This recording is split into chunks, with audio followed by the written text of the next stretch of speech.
Hello, thanks for joining me today. My name is Paula Zimin. I'm a registered architect in New York and New Jersey, and I am the Director of Sustainable Building Services here at Stephen Winter Associates.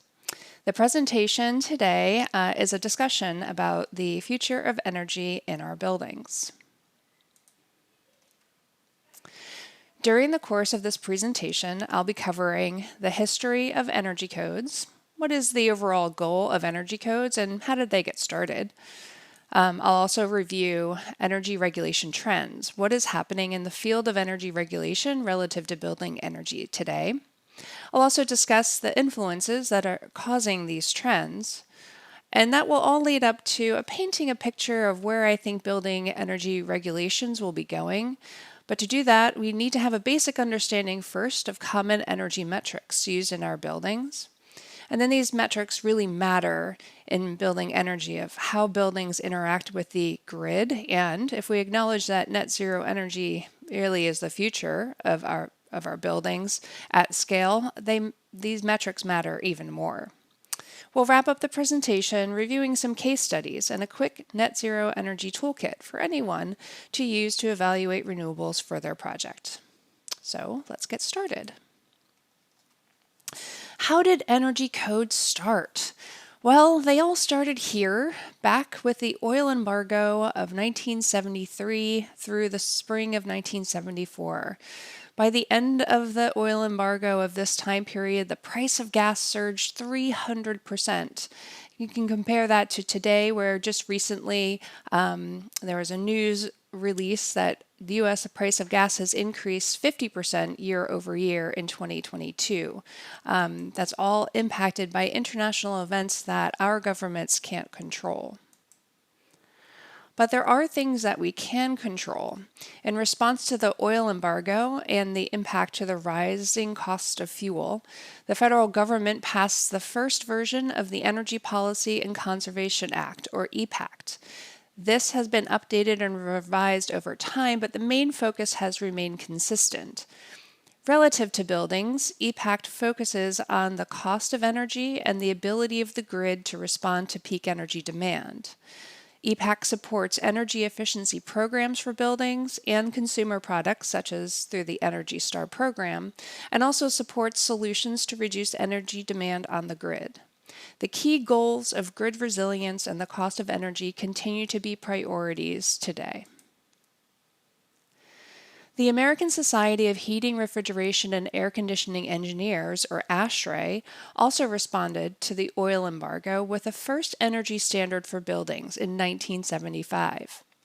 ASHRAE's Standard 90.1 was incrementally updated in 1982, 1988, and 1999 on an as-needed basis. However, around the turn of the century, in response to other sustainability movements happening at the time, i.e. the launch of the U.S. Green Building Council, ASHRAE was called upon to update the standard on a more regular basis. So, in 2001, the standard was reorganized and a 3-year update was established.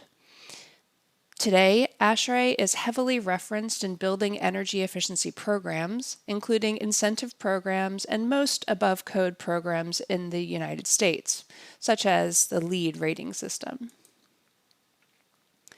Most states across the U.S. reference ASHRAE 90.1 or equivalent for their building energy codes. All but 8 U.S. states reference one version of ASHRAE 90.1, the majority of which reference the 2007 version or something more recent.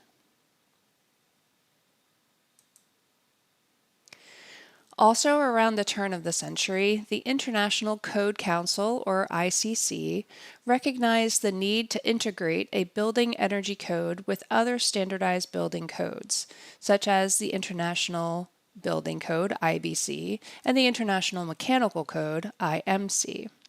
The first International Energy Conservation Code, IECC, was released in 2000, with significant support from the ASHRAE 90.1 committee. In fact, there are many commonalities between ASHRAE 90.1 and IECC as each version is updated. It is very common for updates found in each version of ASHRAE 90.1 They will be found in some way in the following update to IECC.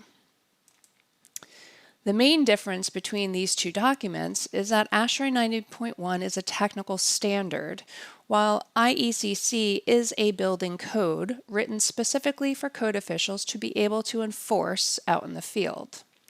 The IECC is written to align with other ICC publications. So now that we have a history of where energy codes came from and why, what is the current state of energy regulations and where are we going? Related to building energy standards and codes, the general trend is how to get to a zero code, with a target to develop a net zero code by 2030. With each new update to code since 2004, you can see my screen right here in our timeline of ASHRAE. 2004 is right about here. ASHRAE 90.1 has been incrementally improving energy performance requirements relative to building envelope in the purple, cooling systems in blue, lighting in yellow. However, you'll note that heating systems seem to have reached their maximum performance potential in this chart. I interpret this as that we've reached the maximum potential in terms of efficiency of heating systems, but I think this chart really only represents fossil fuel systems. The majority of high-performing fossil fuel systems achieve efficiency levels between 90 and 95% efficiency, and that's not going to get any better anytime soon. However, heat pump technology using electricity and efficiencies of that heat pump technology continue to improve, as well as being applied to a wider range of uses in more challenging climate zones. A transition to heat pumps coupled with reductions in heating demand are critical to achieving net zero codes, and I'd like to see an update of this chart to reflect that. Net zero is a calculation and is inherently a performance-based goal.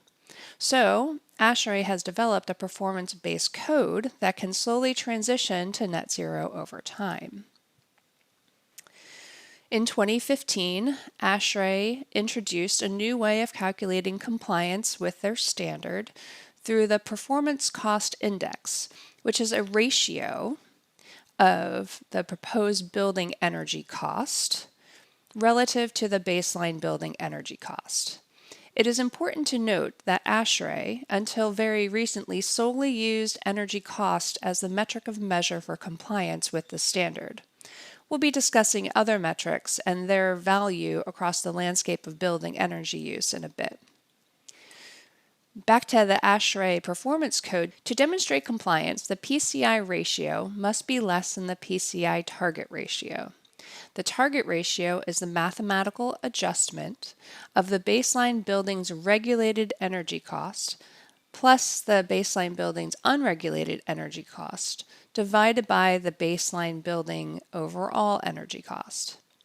The baseline building's regulated energy cost is based on ASHRAE 90.1 2004. So, in essence, the proposed building energy cost must be less than the mathematically adjusted baseline energy cost from 2004. The adjustment is made by the building performance factor, which varies based on building type and climate, and also varies based on the version of the standard. This allows for a stable baseline, which in energy modeling world allows energy modeling teams to spend less time on generating different baseline models and more time focusing on energy improvement recommendations for design teams. Building performance factors vary based on building type, climate zone, and the version of ASHRAE 90.1. On average, BPFs have been decreased by about 5 to 10% over each 3-year cycle since they were first introduced. The expectation in future versions of 90.1 is the BPFs will continue to squeeze regulated loads and include provisions to require renewables, which with compliance options for on-site, off-site, or renewable offsets.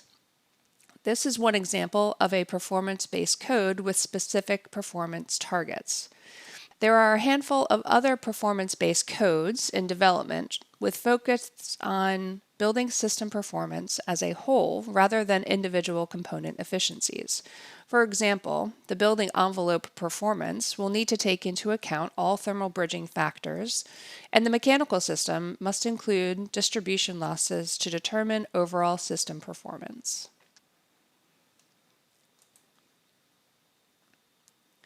So now that we have a history of where energy codes came from and why, and where energy code is potentially headed, I'd like to touch on some regional influences. What is driving this demand toward more efficient buildings and net zero code? Around the country, states and local jurisdictions are taking action to first understand energy use in buildings and then make efforts to regulate it. Many large cities have enacted building energy benchmarking laws, requiring large buildings to disclose their energy use data to their local governments. Many have also defined a limit to how much energy, or in some cases, how much carbon, buildings are allowed. If buildings exceed the defined limits, there's a potential financial penalty. Washington, D.C. has gone a step further and mandated retrofit actions to reduce energy use as a way to avoid penalties.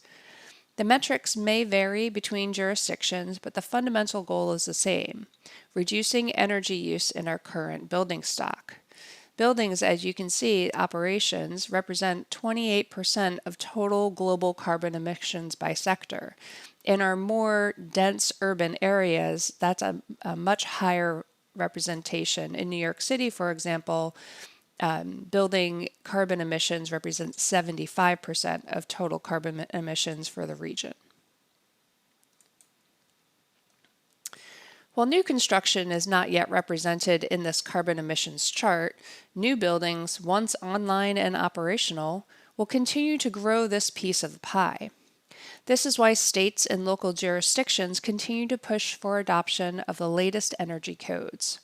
Some states, such as Massachusetts and New York, and Connecticut is considering, have a stretch code for local jurisdictions to adopt. These are optional codes.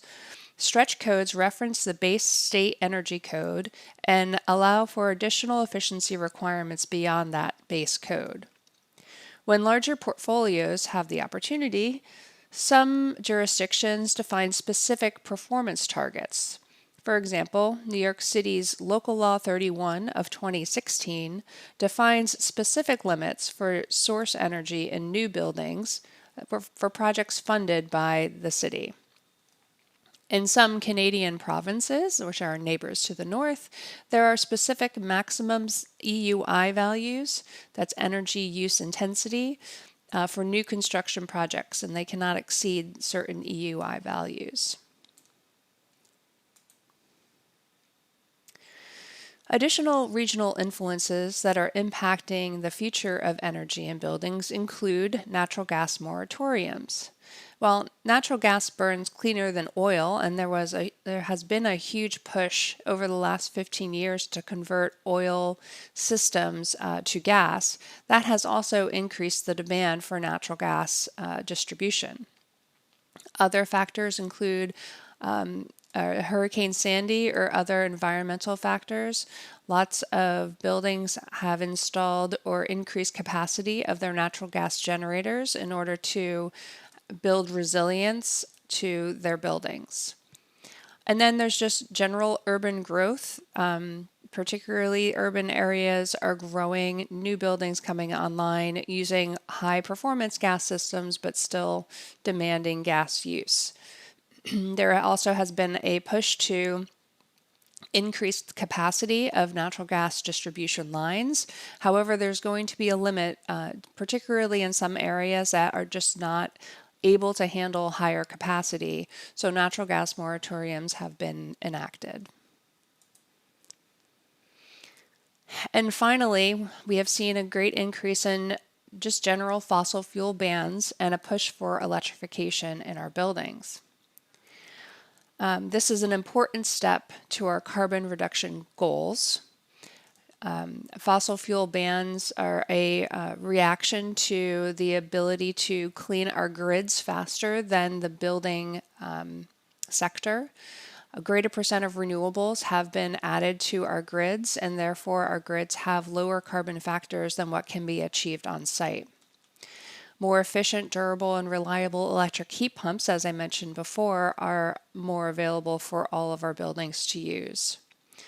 There are additional benefits to fossil fuel bans as well, including cleaner air quality when on-site combustion is not present for our buildings. It becomes an environmental justice factor. Overall, I think it's pretty clear that net zero really is the future of energy in our buildings. Along with low energy buildings, as ASHRAE 90.1 is targeting lower energy targets. But before we dive more into net zero, we need a short primer on energy metrics, because these metrics do matter when talking about net zero. The first is site energy. This is likely the most simple energy metric for us to understand. It deals with kilowatt hours for electricity and therms for gas, and is easily connected to building energy performance. It's the energy use that we see in our utility bills. We also see in our utility bills energy costs. This metric may seem simple, but it can get complicated super quick, and it can also be pretty volatile. There are many different charges, sometimes a base use fee, which a building may or might not actually hit in terms of its actual usage. It's supposed to capture the conditions of the project's specific grid region, but it's become much more nuanced than this over time. Of all of these metrics, this one I prefer the least in terms of evaluating building energy performance. The next one is source energy. Source energy also captures the conditions of a project's specific grid region, although it doesn't capture the impact of peak conditions very well. The electric conversion factor for source energy is 2.8, so you take your site energy, you multiply it by 2.8 to get your source energy. For natural gas, the conversion rate is 1.05, factoring in the energy it takes to get that natural gas to an end user. The 2.8 factor for electric is a national average. I know here in New York City there's been calculations that bring the source energy factor down to 2.55, and that will continue to change as the grid becomes cleaner. Some areas of the nation that might have hydropower have an even smaller source energy factor. The next one is peak demand. Peak demand is really great for evaluating a project's harmonization with the electric grid. This is a very important metric in evaluating a building's grid impact and how it performs. Finally, carbon emissions can be similar to source energy in many ways, although there are some great time of use databases available to capture higher carbon emissions during peak demand when peaker plants have to support grid conditions. Peaker plants tend to have a higher carbon emissions factor. Today, most carbon emissions for buildings use a blend for the grid region, but I hope to see time of use carbon being referenced more often in the future, as this is a great factor to our carbon reduction goals. So, the energy metric matters in different ways to different people, and it also impacts how we talk about net zero. Site energy, again, is the easiest for a building owner or a building person to understand and calculate. Utility bills are compared against renewable generation on site. It's a simple equation. However, this metric doesn't take into account use of more grid energy at night or in the winter, which might not be fully offset at the same moment that generation is happening. This is not a great scenario for grid harmonization. The source metric is a better metric for grid harmonization, and it takes into account energy lost through energy transmission to support the building. The net zero energy cost does not quite make sense. And finally, net zero carbon is arguably the ultimate goal, although, as mentioned, time of use and specific grid mix of energy sources will impact total carbon use. And there is a question about how do we truly offset carbon? In its simple definition, net zero is a building which generates as much or more energy on site as it consumes. Nowhere in this definition does it discuss building performance. Does it matter whether a building is, let's say, a site EUI of 50 versus a site EUI of 25? It just makes it harder to achieve net zero with a higher site energy number you have. There's also the challenge of scale. The percent of U.S. buildings by floor area that could achieve net zero as a function of number of floors provided by Building Green shows us that single-story structures, 88% of them in the U.S. can achieve net zero, but that number drops to almost 50% when you get to a two-story building. And the numbers drop significantly more once you get to 3 stories. Only 12% of 3-story buildings can get to net zero, and 4-story buildings are less than 5%. Arguably, building performance does matter, as even if you get to a taller building, if you are focused on reducing energy in the taller building, net zero is more likely achievable, and you can increase those percentages. So let's get back to this net zero definition, a building which generates as much or more energy on site as it consumes. What are some other metric options? We've got source energy. That takes into account energy loss through transmission. If we do take a look at source energy, all of a sudden the offset that we need to account for is maybe as high as 2.8 times what we initially imagined. So a 5 kW system on a single family home that should offset 100% of that home's electricity all of a sudden would need to be 15 kW. And carbon, that takes into account both on-site and off-site generation. And the carbon emissions associated with it. So it takes into account the factor from the grid. How do we offset the carbon emissions for net zero carbon? In new construction, we don't have an existing building. We don't have actual energy bills. So how do we evaluate this for new construction? Is it modeled or actual? What about off-site renewable offsets? Can we take credit for any off-site conditions? And what time frame? Annual, monthly, daily, hourly? What are we going to take into account? As I mentioned, if you take into account annual, you might generate more electricity in the summertime than in the wintertime, but is that a true accounting of being net zero related to your reliance on the grid? So some alternative approaches from various organizations on how they define net zero. The U.S. Department of Energy does define net zero based on source energy. There's no defined limit on fossil fuel use, and there's no direction on estimated versus actual performance. You could claim compliance through either predicted or actual. On the other side, the International Living Future Institute, or ILFI, solely uses site energy and also states that there's a limitation of what you can use fossil fuel for on site. And this must be demonstrated through actual performance, and it's based on annual use. The U.S. Green Building Council has a net zero carbon rating system. Fossil fuel is inherently restricted, and it must be actual demonstrated performance. And then the U.S. Environmental Protection Agency, or EPA, has an AVERT tool, which evaluates the impact of time of use energy use on carbon emissions This is a rating that batteries and grid harmonization would be well suited for. So the U.S. Green Building Council uses their ARC platform for actual building energy use, and that converts into carbon. There's a peer rating system that looks at harmonization with the grid.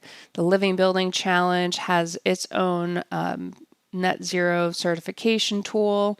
The rating systems share a core process and strategies that can help guide design teams to low energy solutions and to net zero. All of these solutions recommend integrated design process. They all require energy simulation, and they all require ongoing performance verification. So there are some commonalities, even though the metrics might vary.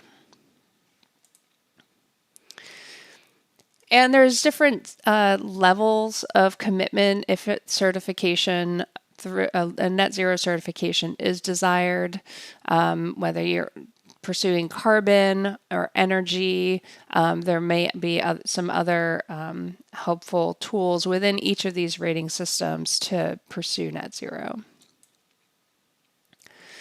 LEED also has a zero energy rating system. Both the carbon and energy systems are add-ons from their basic BD&C or O&M certifications. The carbon rating system does use source energy consumption, so it takes into account the full cycle of energy, although it does not include embodied carbon yet. That is being worked on. Whereas the zero energy really is, it also looks at source energy and it uses the ARC platform, but it doesn't consider or report carbon. All of these metrics, site energy, source, or carbon, the real question is, where is a project's energy boundary? Do we look at an individual site? Do we look at energy at the district level, which is not an individual building, but how does this building interact with its immediate grid? How can smart building technologies adapt to changing grid conditions to be more harmonious with the grid?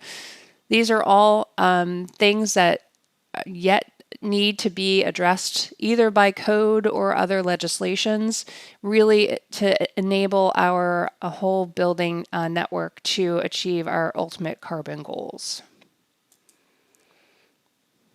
All right. So I'm going to wrap up with a quick review of some case studies and leave you with a little toolkit for net zero as you consider your buildings. So we've been talking about net zero and whether building performance matters a little bit. And I would argue that building performance does matter if we really want to achieve our low carbon goals. This quick analysis was done by my colleague in our Passive House team, Dylan Martello. He analyzed how much PV would be needed for a dense urban block in the middle of Manhattan. Now, this analysis block is between Bryant Park and Madison Square Park, between 5th and 6th Avenues and 23rd Street and 40th Street. Our goal is understanding how much PV is required to get to net zero. The current building stock, based on benchmarking data available in New York City, shows that the site energy use intensity for this block of buildings is about 82 kBTU per square foot per year. The roof area available on the study block is about 2.2 million square feet, but the roof area needed for net zero is almost 15 times that area, about 30 million square feet of roof area. I will note that seasonal shading was factored into this study.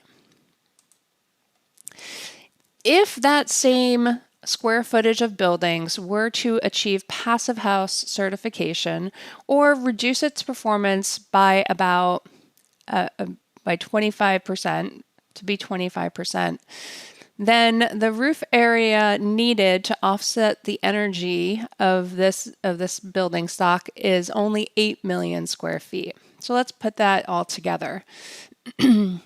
It's a reduction of more than a third of roof area due to building performance. And I would just like to underscore that the importance of building performance for our overall net zero clean grid goals. It's really important for our new building stock to be built in a highly efficient way, in a low energy way, and renewables really are necessary on all buildings, whether or not they're achieving net zero.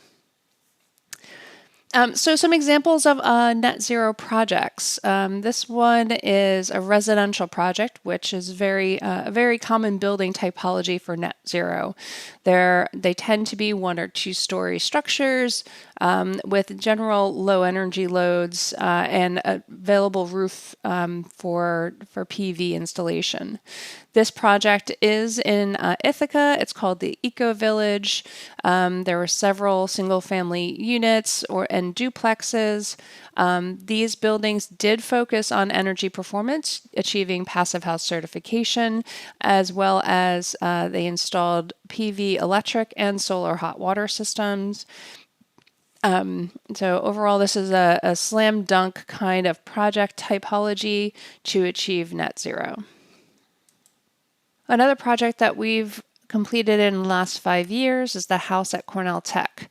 Now, this project is not a net zero project. In fact, there's no renewables on this tower that did achieve Passive House certification. It is a 26-story building with over 250 residential units. Where we provided thermal bridge modeling, energy code consulting. The project did achieve Passive House certification. It achieved LEED for Homes Platinum certification and is an Energy Star building. Although this project is not a net zero project, it is a great representation of how we need to build in the future in order to reduce our overall impact on the grid, reduce the demands on the grid, and achieve our net zero carbon goals. One of our most recent projects completed is Hotel Marcel, which again was designed for Passive House, and this was the EnerFit program. It is a low energy hotel, and it also achieved net zero certification. There is a commercial kitchen on site that is fully electric. And this is a great representation of a retrofit project of an existing building, particularly, the concrete, brutalist sort of design from the 60s that has demonstrated it is possible to achieve net zero in this more challenging building typology. One item that we have not really focused on in this conversation is embodied carbon. And net zero very often keeps a focus on operational energy and operational carbon. But as shown in one of our previous slides, embodied carbon, or the construction associated with new construction buildings, represents about 11% of total global carbon in the world. So it is also a very critical focus that we need to have in the building industry. Operational carbon continues to be very important. We have the tools at our fingertips to reduce operational carbon, whether it's through grid or low energy building strategies. Embodied carbon continues to be an emerging market of understanding and developing solutions to reduce carbon in construction. So related to operational carbon, operational energy, I just want to leave you with a quick net zero toolbox. These are some steps to evaluate net zero potential on your next project. First, decide on your net zero definition. What program aligns with your project goals? What can you influence? What can you not? That, like I mentioned, site energy is the easiest item to tackle, but keep in mind, maybe keep in the back of your head of those other energy metrics, maybe source energy as well as carbon. Do a quick estimate of your building energy use. You might already have an integrated design process where you're doing a simple box model. If you're an architect and you use Revit, there's a tool within Revit that helps you to evaluate energy loads within buildings, even when you have an initial geometry defined.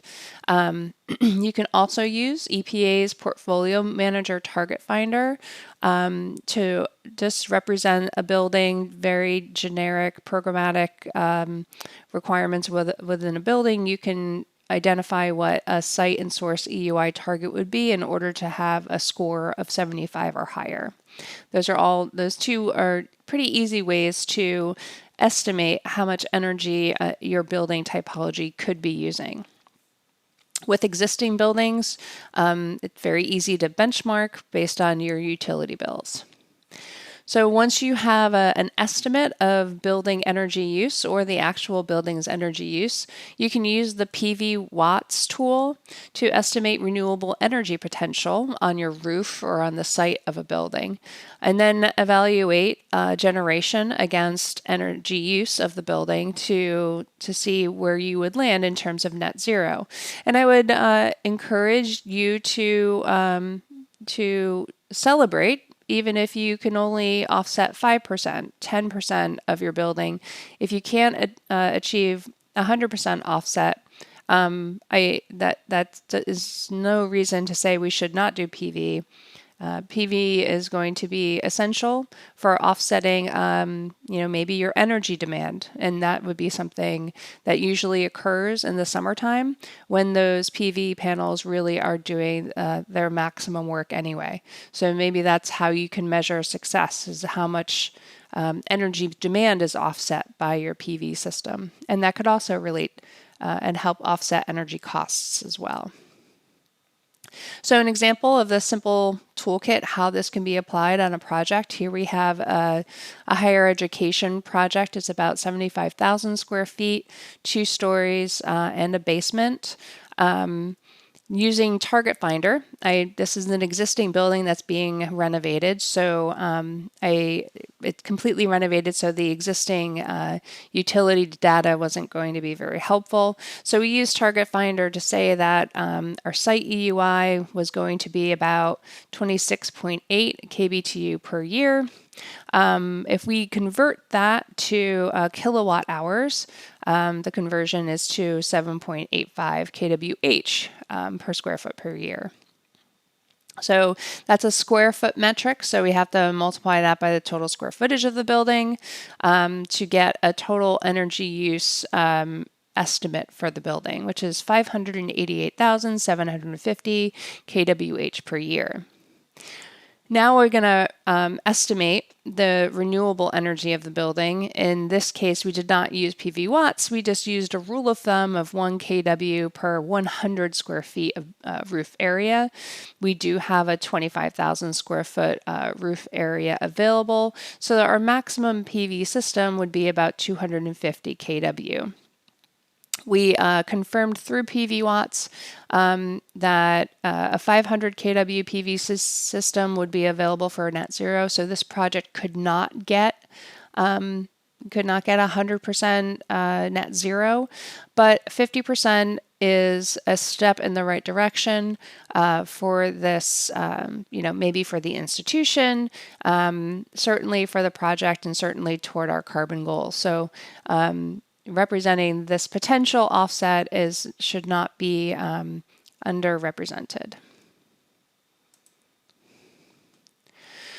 So in summary, what is the future of energy in our buildings? The way I see it, trends will continue to push for better performance in our buildings and net zero. For new construction, this will require modeling or a deeper system analysis. For existing buildings, we'll continue to see the expansion of energy performance tracking and benchmarking through metering, submetering, as well as audits, retrocommissioning, and retrofit requirements. We also see widespread fossil fuel restrictions in many cities and states in the U.S. We'll continue to see a trend of fossil-free buildings and requirements related to fossil fuel-free buildings. We'll also start to see smart control technologies become available to help buildings respond to grid harmonization needs. Particularly with electric vehicles adding to grid loads, we'll need to be able to control when those electric vehicles are pulling from the grid and when buildings should be prioritized. And finally, every project should be designed with renewables. As we saw in a densely urban environment, smart and resilient design coupled with renewables will get us to our net zero goals faster, even in the most dense urban areas. We just need to think about net zero on a larger scale than just one project at a time. I hope you enjoyed this presentation. Thank you for checking out this course and being with me today. You can check out other courses at our SWA Academy. And thank you very much for your time.